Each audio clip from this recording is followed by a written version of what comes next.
olmadı takdirlen biri özgürlüğünde. Hudaydan gayrı çağırmakla sabit edecek ol başa bir sürü ayet hadisleri okuyor ki şol ayet hadisler üstünden oturup kıyas et ya kıyas bilen akide sabit edecek ol ya. Ne destan okuyor o da.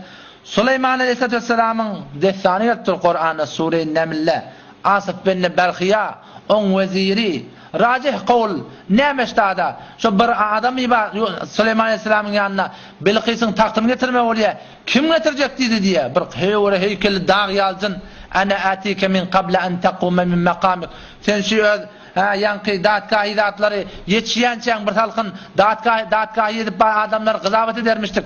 Şon kızavatından turuyançan men getireyim diyen güçlücün. O taraftan Asif bin Berhiya diyen Süleyman Aleyhisselatü Vesselam'ın veziri o diye men hen gözün yummaçın çan getireyim baytı diye. Allah Teala'nın emrine diye getirdi diye. Onda ismi azamın doğası varmıştık diye. İsmi azam deyip Allah Teala bir khas adı var. Her kim şunu bilse, şun aydan sonra kabul oluyor diye. Şu ismi azamın bereketine, şu Bilqis'in tahtını niye alıp geldi diye, barıp diye başlar kavmi Saban kavminden diye. Elbette bir Süleyman Aleyhisselam yanına kim Süleyman Aleyhisselam özü mi? Asif bin Berhiya mi? Başka bir mi? Bunun özünde ne kadar ha kavul var. Zilkarneyn vakti ki Ya'cuc Ma'cuc'un yanına var ya, berde dağın berdine durup o adamlar şikayet et ya. Ona ya Zilkarneyn şöyle gel bir eziyet veriyor. Bir şey ara bir fet bir zat beceratan şöyle beri geçip bilmese diye. Ona a'inuni bi kuvvet diye. Ya kuvveti bedeniniz bile bana kömek verin diye ayıttı diye. Ya sadakana kim namazı gel sadakan hakkında gettir. İsta'inu ala rizqi bis sadaka. Rızkını köpelmeden çürüyüm, sadakadan kömek alın deyiptir diye Peygamber Huda. Omuştadı durup ne mi diye? Meğer sadaka huday mı diye. İsta'in bi yeminike, Peygamber Huda sağ alından kömek al deyiptir, iğmeden çürüyüm. Sol el bilen şeytan iya deyiptir. Sağ alın bilen iyi deyiptir. Ona na'uz billahi gelip istilal etmeklik. Sağ el meğer huday mı demeklik. Ya qilule yatmadan mı yatmalı olanlar. Qilule Peygamber Huda yatın deyiptir, öğlen ev yanına. Bir 15 dakika, bir yarım saat men bir okuva. Qilula yatın, teheccüde turmadan çürüyüm. Selallik iyin arada qav davam tapmadan çürüyüm. Gelip bundan istidlal etmeklik ki onna oku huday mi? Sadaka huday mi? Sagal huday mi demeklik musulman doğun. Şu bir anır baş bir yalnız kep. Ne mi deyip? Ya Kur'an'ın davasını özü kim bilene? Kur'an'ın davatı Mesihiler bilen ki İsa Aleyhisselam çağırıyorlar. Yahudiler bilen Uzeyr Aleyhisselam çağırıyorlar. Ferişteperestler bilen ferişteler çağırıyorlar. Botperestler ki geçen qava adamların mücessemelerini becer şolar çağırıyorlar. Kur'an'ın davatı şunsuna musulman doğun. Pes ondan sonra şu ayet hadisleri okuyup da ehl-i sünnetin akidesi şudur. Her bir zattan kömek eten doğru. Vehhabilerin doğru diyenler bizim akidamız ehl-i sünnetin akidesi şudur. Her bir zattan kömek eten bolya diyen kep musulman doğun bir Hanefi mezhebin fıkhına bir gelip göreyli. Hanefi mezhebin fıkhısının hakkında ne mi diye? Hanefi mezhebini Allame Şami rahmetullahi aleyh Reddül Muhtar Hanefi mezhebin mu'teber kitabı. Şundan anırda bir mu'teber kitabımız yok diye baysam olacak. Her bir Darül İftah var. Her bir fetva verilen yere var. Baştan şunu özeliyor, ahırdan da %98'e şunusuna ketiliyor. Şun aydan kebine oraya ketiliyor. Ne mi diye o da? Allame Şami rahmetullahi aleyh işte bir sade musulmanın destanını getirttir. Bir sade adam, am adam geliyor kabristanın başına, kabirleri sığınıyor.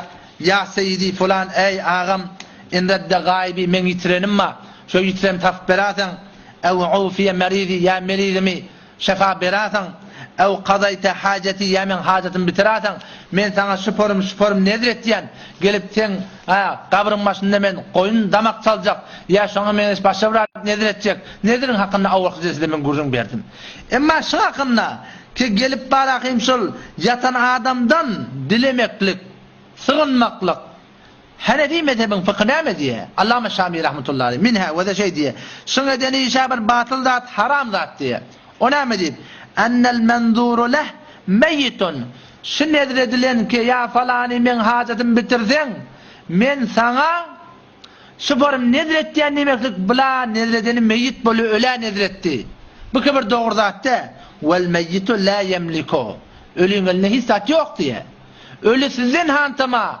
siz ölünne mi hantama diyende bu Vehhabiyetin akidesi bolýan bolsa, onda Allama Şamî rahmetullahi aleyh nauzubillahi Vehhabi bolmaly ki vel meyyitu la yemliku ölüňe hissat ýok diýip aýtýar. Ve minha ondan sonra şun edeni bir haram zat, günahkarçylyk şey. Näme ennehu in zanna eger şi amadami ki kabristanyň başyna baryp da şol yatan adamdan dileýär, eger şol güman etse ennel meyyite yetesarrafu fil umur dunallahi taala. Şu ölüp yatan adamda gawyny getirýär, telekany gaýtarýar, iş bitirýär Allahdan gaýry. Hemmede Allah edipdi. Bu da bir iş bitirýär diýip barahim etiqad etse we etiqadu zalika kufrun. Nauzubillah şeýle bir etiqad etmeklik kufr diýip aýdypdyr. Kufr diýdigi näme nauzubillah? Aňyry baş bir günahkarçylyk şi. Adam imandan çykmakly mümkin işte adam. Näş Hanefi mezhebin kitabı şi. Allama Şamî rahmetullahi aleyh. Onda bar kabristana barıpda kabrdan dilemeller dilenne şu Vehhabiyet bolýan bolsa onda Allama Şamî de nauzubillah Vehhabi bolupdyr da. Hudaý taqqasyn. Ha ýöne şey diýip aýtdy illa an qal ya Allah inni nadartu laka diýip aýtdy. Ya Allah men sana nezir etdim. Men meridim şafa beratan. Ya men hamana hajatym bitiratan. Ya Allah sen sana nezir etdim. Sogaby behwetdiň tanqy. Sogaby danışman tanqy. Sogaby Resuli Hudaňky. Sogaby halat nebinki ha şubur dogry zat ýöne. Emma baryp da barahim özüne nezir etmeklik. Ondan sonra şeýdäk baryp da barahim şondan sygynmaklyk musulman doganym. Şubur gaty bir ýalňyş bir pikir. Ki biziň aramyzda şu forum galat fikirler bar. Ýene bir gurrun başlady. Şu bihut ýormaklyk bar biziň aramyzda. Ol musulman, oň ýüreginde Allah ba, ondan dilemedi, oň ýüregi Allah, musulman dogan. Şu Hanefi mezhebin fıkışı näme diýip biziň geçen ulamanyz täwil etnäpdirler. Meger Allama Şamî rahmetullahi aleyh öýe kitabyna aýtdy, bir musulmanyň 90'lyk 100 däne galat fikir, galat zat etse diýe musulman. Allama Şamî öýe kepşi. Bir musulman 100 däne galat iş etse diýe. Ozan şoň 99'sy şulardan dinden çykmaklyga alamat bolupdy. Bir çejiň imanlylygyna delalet etdi. 99 delil tabylypdy, şulardan dinden çykdy diýip. Birçe delil tabylypdy, şulardan musulman diýip. Ýene şulardan musulman diýip hukm etmeli aýtdy.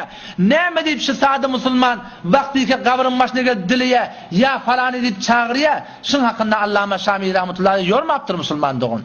Çünkü şeýle bir zat bihiç onman bihiç suretinde dogurdyş.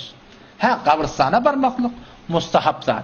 Döşenmegun, penşenmegun. Başka ullerdeginde aýby ýok. Maktumul şahir näme diýe? Maktumul bar Guristana bar. Oturda fikreyle gör men ýerler ýatyr qum bolup diýe. Denany oglanşa gitmeli kabristana, denany oglanşa gitmek Müslümanyny dogry däl. Gitjek bolan bir şaraýatlar goýup durulamalar. Keşunkun hiç kim şon raýat edene. Denany oglanşa gitmekle kabristan doğurdu. İneleken bir kabristan yerler bar maktumulun açına oraya fikretmeliyer. Oylanmalıyer ve deyişi doğasın men yati. Be men enem, be men atam, be men obaçym. Bir täze öýlenen ýigit bir gyýdy bolup ölli. Ol gyýdy bolman ölli, bir namzet bolup ölli. Ha meni öljek o ustak, geljek o menne ustak. Kabryň aşagyna girjek o menni. Oylanmalıyer. Emma sen görýän bu hukumiň kabristanlamy.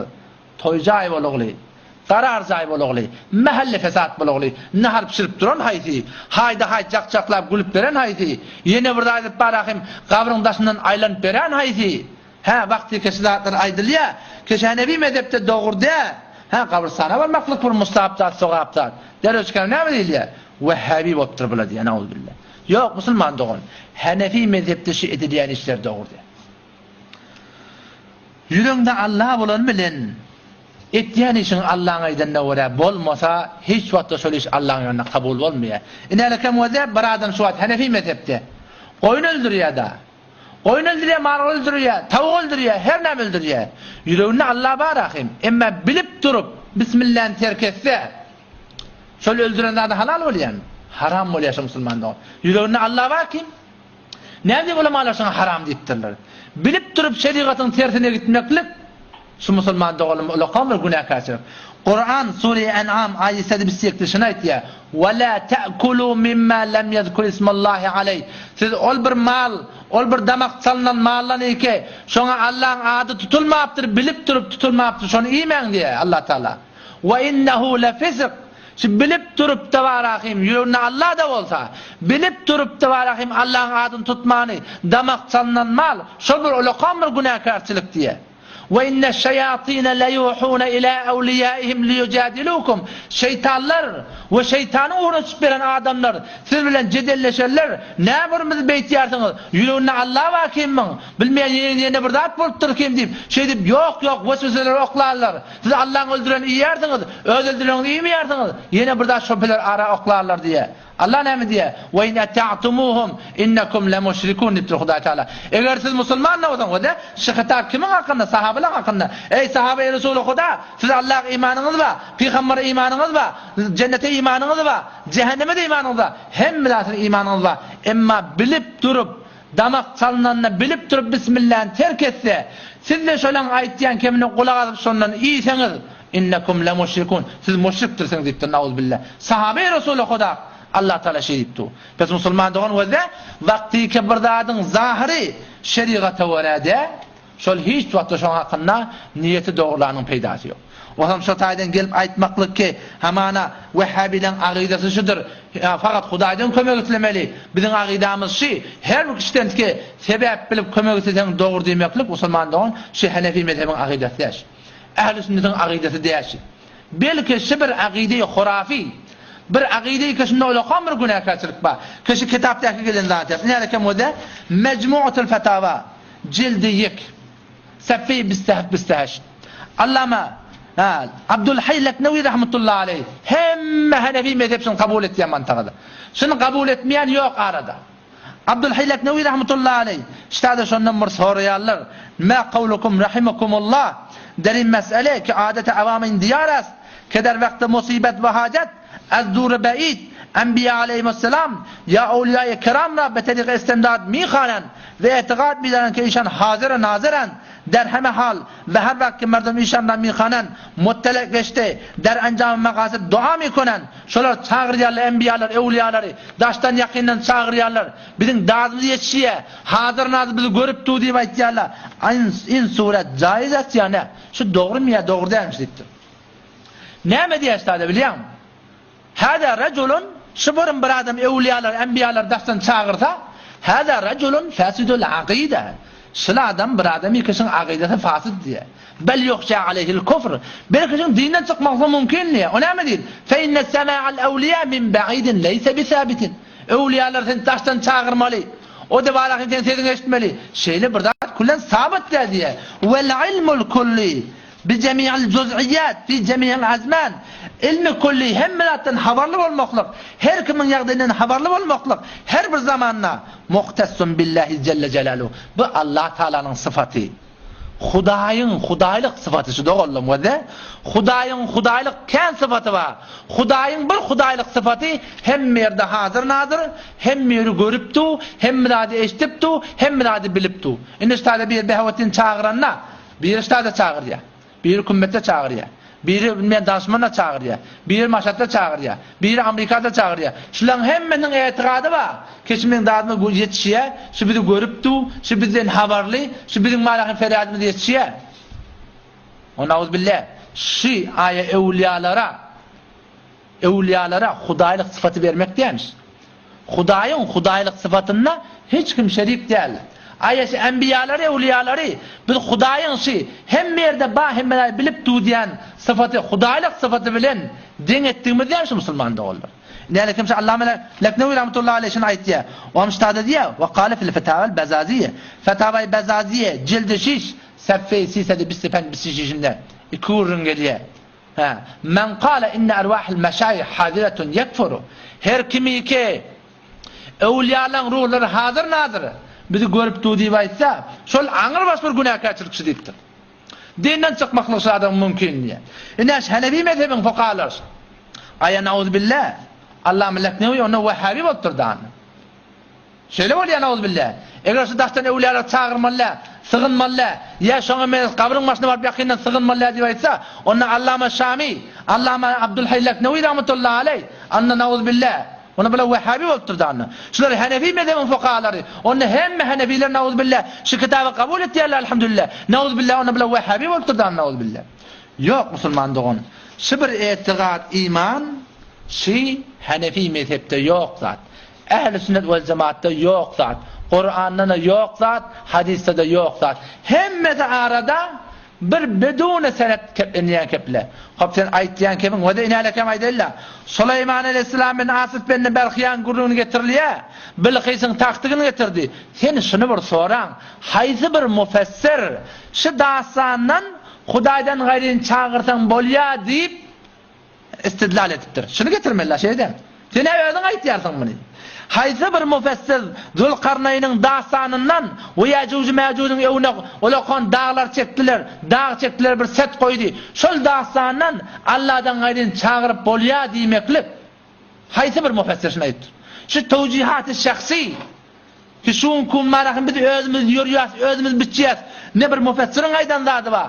Ne bir muhaddisin aýdanlady bar, ne bir mujtehidin aýdanlady bar. Bir beýle bir galan gaçan kepler ýygnap, näbede noktasatda istidlalata şahsy biz Hudaýdan gorkmalymy ahym şoň hakynda. Wagty ki Allama Molla Ali Qari rahmetullahi aleyh hadis getirýär. Men fassarul Qur'ana bi ra'yihi, her kimi ki Qur'any öz raýyna göre tefsir etse, şol gitsin fakat kafir diýen nauzubillah. Şol adam aňyrbaş bir günahkar.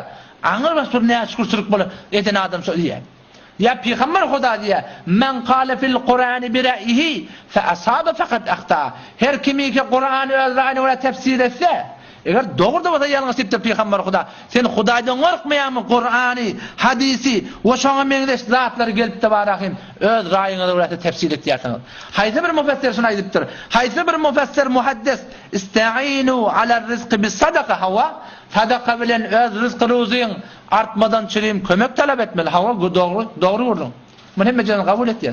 Siz şunu aýdyp beriň. Haýsy bir muhaddis şu hadisden Allah'dan gaýryn çağırmaklyga delil sunupdyr. Hey şeýle birde tap boljak zat musulman doguldum. Osam şoň taýda musulman doguldum. Şoň hakynda bir ýalňyşmaýly. Bir Hudaýa sığynaýly. Tewekkül ner bolar endişe maýa. Gowunyň iýerme her haýdy jaýa. Barçanyň dayanjy Qadir Hudaýa. Allah'dan özgäge söýenji bolma. Biziň dayanjymyz, söýenjimiz bir Hudaý ki alimul gaýb, hemmelatdan habarly, biz şo bilen bolmaly. Inna Allah Taala kimi berse, näparim bolsa, ya şoňa meňdeş musulman dogullum, şu dogry däş. Dogry däler näme? Hudaýdan gaýry sığynmaklyk dogry dä. O näme diýip? Şoň kişiler bizden habar ýok ýani. Niýerde hamana şuna meňdeş başga kepler Hanefi mezhepde gelipdiler. Otam şu taýdan dogurlam, ýalňyşmaýly şoň hakynda. Men öwrläp aýtýan, şu aqida musulman dogurlam, musulman sutda dogurda. Bu şu aqida kafirlaryň arasynda ba aqida müşrikçi. We biz ýalňyşlyk ýüzünden şuň kun şoň hakynda biz ýalňyşýar. Biz musulmana kafir diýmek ýa müşrik diýmek niýetimiz ýok. Emma musulman dogan erti kıyamatyn aýtmak diýme. Şu aqida dogurda ýaşy. Näparim namazda günü 30 rekat namaz okuyat. İyyâke nesta'in ya Allah. Biz fakat senden kömek diýip aýtýar, igrar etýär. Näme diýip namazdan düşemizde Hudaýdan gaýret biz sığynmaly. Nesta'Allahu minna nesta'inuka. Ya Allah biz senden kömek diýip namazda Hudaýdan dilep tuz. Ne yaparım namazda biz Hudaýdan dileyat. Namazlykdan düşemizde yüzümüzi garap alyp Hudaýdan dilep bilmeýär. Kep dogry mı ahim? Osam şu taýda musulman dogullum, çyndan zähmet çekeýin. Allah Taala'nın yoluna, Allah Taala'nın dinine doğruyun doğru düşünecek bolaylı, egrinle egri düşünecek bolaylı. Ve yine ştada muhterem ulema doğullamdan tagazam şey. Siz gelin otursun şu gurrun hakkında. Bir düşünmeli yalak gurrun yok. Elhamdülillah Kur'an bir, Peygamberimiz bir, mezhebimiz bir, dilimiz de bir. Şu on aleyhine CD vurup, on aleyhine CD vurup, olana Vehhabi deyip, ol yine bir at takıp musulman doğullar, şundan çörek çıkmaya. Eğer bağımız hakkın izinde olsak, her tarafta ulamalar var, mecme-i fıkhi var. O şuna meleş, gelin oturursun, şu gurrun açılsın. Filmlerdari etsinler ortada, davar koyun ortada. Men öz, hem akide ulamalarım bilen, oturup ben gurundeş oldum. Solar elam-ı amadegi ettiler. Eğer her kim teyyar olsa, oturuşmak niyeti olsa, dostane gelsin, vakt keteyli, 5 daga ola keplesin, 5 daga bala keplesin, doğrusu Kur'an, hadis, doğru Hanefi mezhebin fıkhi, usul ehl-i sünnet vel cemaat, şoňa göre biz näme diýildi? Biz kabul edildi, bizde gurrun yok. O taýdan geleyli, otur şöyle, açıl şöyle, her mantıklar o fikir adamlar var. Elhamdülillah bu goftaman Rus, berasat delil mantık, her kimsin kabul etýärdi näme? Kitabı oraya olsa, Peygamberin aýdan näme olsa, geçen mufassirler ka oraya olsa